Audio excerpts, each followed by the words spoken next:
Hey everybody, Chad and Ashley from ouRVan here, and we are oh, who's that? Oh, this is chicken. He's not happy. And we are back for the campground tour video. So in the last couple videos we talked about how we were setting up our own little campground here in North Florida, and in this video we're going to show you the roughly finished product here. So I guess we'll walk on up front and start up there and give you a little tour of our place here.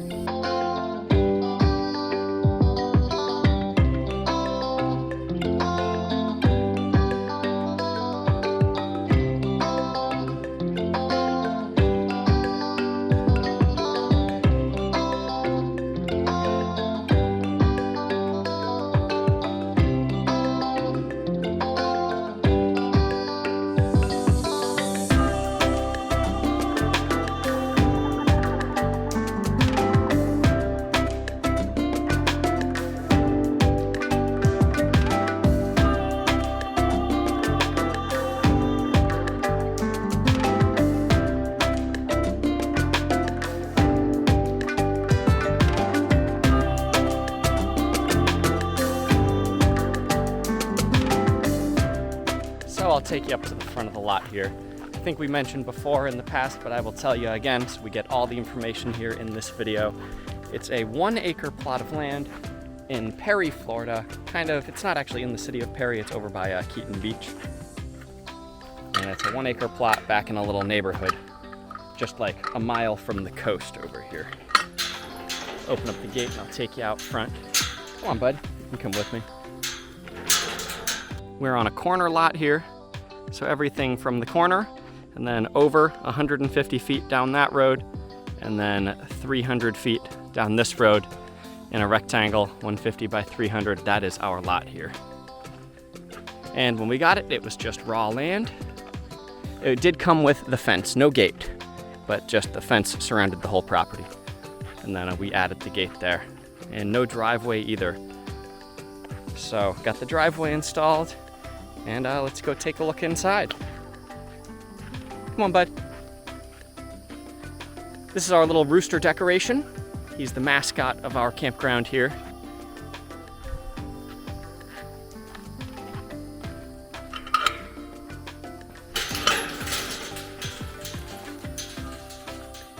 So what we've done here is set up a campground with 3 full hookup sites.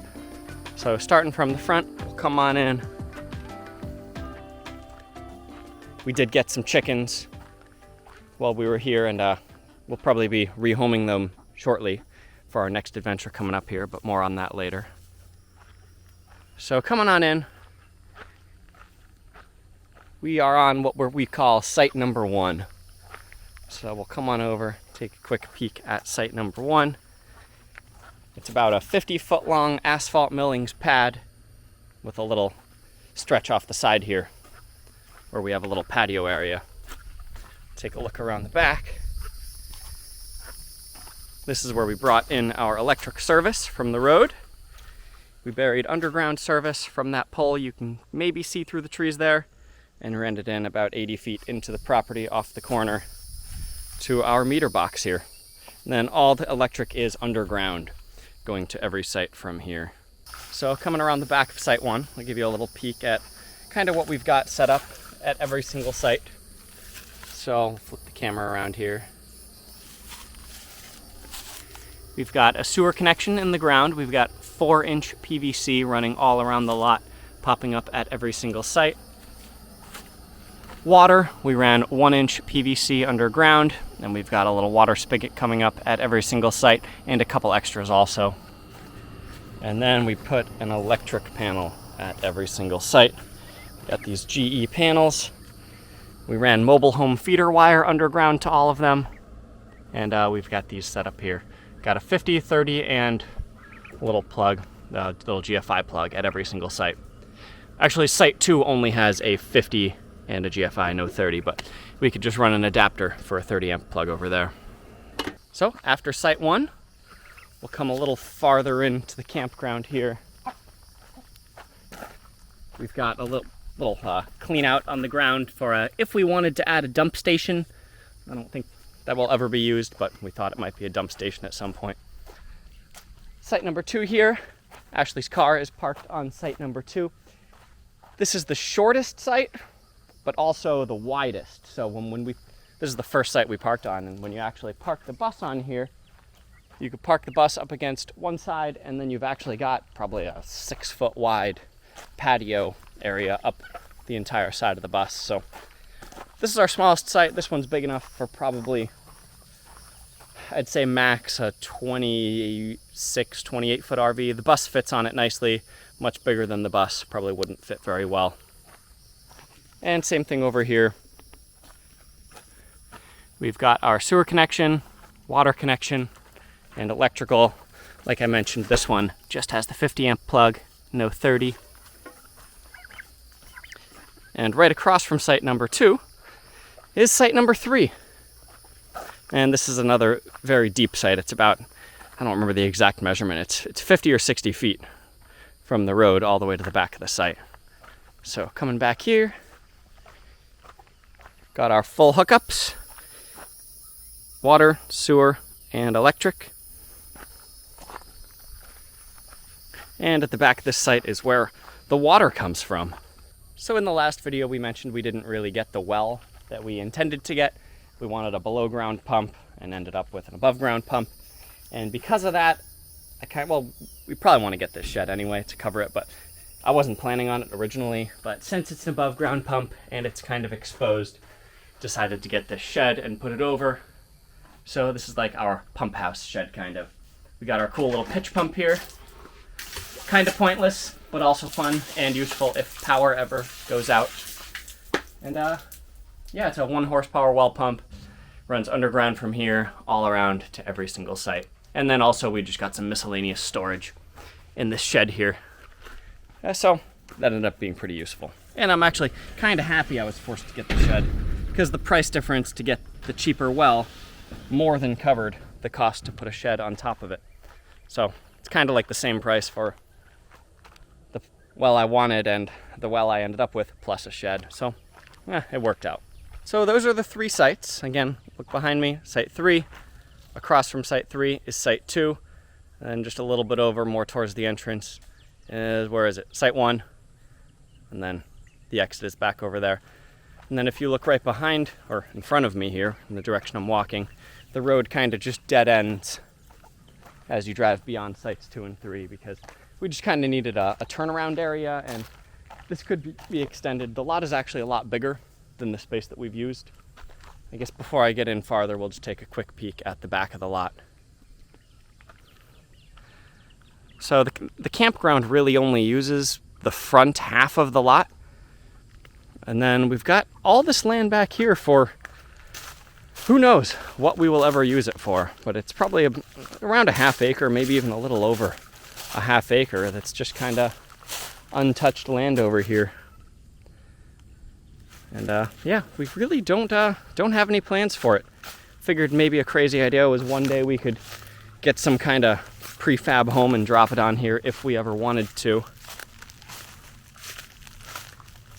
I don't really have any plans for anything like that, or the money for anything like that right now. But I figured, we can fit everything we want on just the front half of the lot, and we kind of had to make it compact. I would have liked to spread out the sites. I would have liked to spread out 4 sites all over the lot, have them 50, 60 feet apart. But we could have made that work with the water and electric, but because of the septic, you can only run the septic lines so far because they have to be sloped just right for it to work, and the sites had to be kind of close together because of that. So that's why everything's kind of at the front half of the lot. We're all the way at the back. It's kind of wooded. You can see our fence, our wire fence continuing back here. But yeah, an unused ½ acre. I guess feel free to throw in the comments if you have any good ideas for fun and cheap things we could do with an open ½ acre. Kind of just keeping it as woods for now.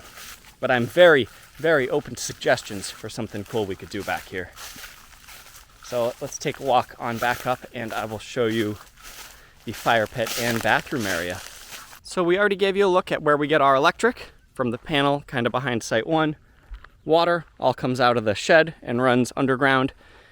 We actually buried all the pipes ourselves, so it runs out of the shed to that site, comes along here, kind of curves and goes right here. It actually tees, and one line goes over to this site 2. The other line continues underground all the way under the bus over to site 1. And then there's actually another T right about there, which runs a line underground over to the shed/bathroom. And we've also got a water spigot here, and then the water continues underground and runs a toilet and the shower. So that's our electric, our water, and then our septic. So we've got the cleanouts popping up everywhere, and they all drain underground. They all come together pretty much right here underground. One runs there, one line runs far over there all the way to that site, and then another line runs right under the bus over there. They connect to the septic tank in the ground right here, and then the septic tank's got a big drain field that comes out, and that became our sandy fire pit area. So we've got a little fire ring, 4 chairs, and we've got these string lights that run all around, which really, really light it up nicely at night. And this is just an awesome little fire pit area. We've had a bunch of nice fires out here, and a lot more to come. And now let's move on to the bathroom. This is still a work in progress. There's a lot more work that's going to be done in this bathroom eventually. This is probably as far as it's going to get for a while. Probably next season we'll finish out the bathroom a little more. But this was actually never in the plan. This was kind of a last-minute decision to have a bathroom. We were just going to use the bathroom in the bus because it is set up with a bathroom and shower, and we can flip our sink that's in the bus out the window to be an outdoor shower also. But this is nicer, and since we had our own campground, might as well go all out. So I'll give you a little peek in the bathroom here. It's pretty much just a storage shed at the moment that is plumbed with a toilet and with a white vinyl flooring to make it kind of look fancy in here.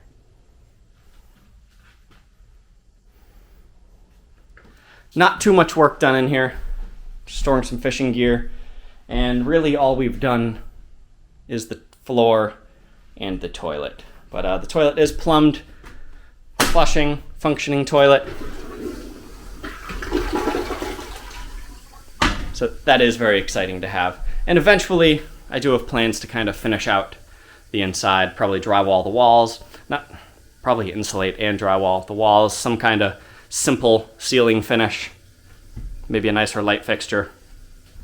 Kind of just make it look like a complete room rather than just bare framed walls. But that's a future project. It is very functioning for now and gives us a nice bathroom. And my personal favorite part of the bathroom, and probably, I guess, the newest addition to the campground, the most recent thing we've worked on, is the outdoor shower around back. So we'll follow our little paver stone pathway here around the back of the bathroom, come into this fenced area, and I'll give you a look inside.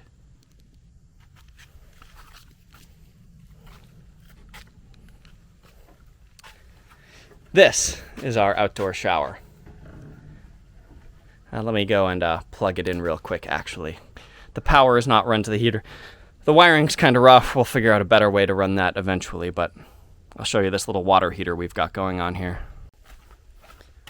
All right, we're all plugged in now. We've got paver stones and gravel on the floor. It drains very nicely here. The ground here drains amazingly well because it's all sand, so no water will ever pool. Water actually doesn't even make it running outside of the shed. It all disappears before any water goes anywhere. The ground drains really nicely. And you could see some of the plumbing that comes out of the ground. Comes up from the well there, goes over, that's where it goes into the toilet, and then it jumps back in the ground, runs over to the shower where it comes right up. And this is a strange little water heater I've got here, but it actually gives us a hot water shower. It's 110 volt, and it pulls 3,000 watts, which I don't know if is even up to any kind of American code. Honestly, the wire that comes with it gets a little hot when it's running. I've got the most heavy-duty extension cords you could buy, so this wire seems to be able to handle the current pretty well, but the wire that it comes with actually does get a little hot when it's running. But it's been going for, I don't know, about a month now and seems to work pretty well. Got just a single valve here. So the way it works is you could see the green light on it. Once you turn on the water, it's instant. It turns red, automatically senses the flow, starts heating the water, and you can see our rainfall shower head here. So pretty much if you put the flow slower, it's hotter. If you turn the flow faster, it's just like colder or maybe warm water. But it works really, really well. It gets the water plenty hot enough. I was actually pretty impressed with it since it's such a cheap water heater. And yeah, we've got our outdoor shower here. A few different settings on it. But it has just been an amazing shower to have. And it's plenty of room. It's 8 feet by 8 feet in here, so all the room we could ever need. A little rope light on the wall. Lights it up very nicely at nighttime. We have been very, very happy since we've got this shower up and running. It's been great not having to just shower next to the bus with the sink and then have one person inside turning the faucet on and on while the other stands outside. This has made things much nicer and much more simple. Let's see if I can turn it off here. There it is. But yeah, outdoor shower and bathroom. Great addition to the campground.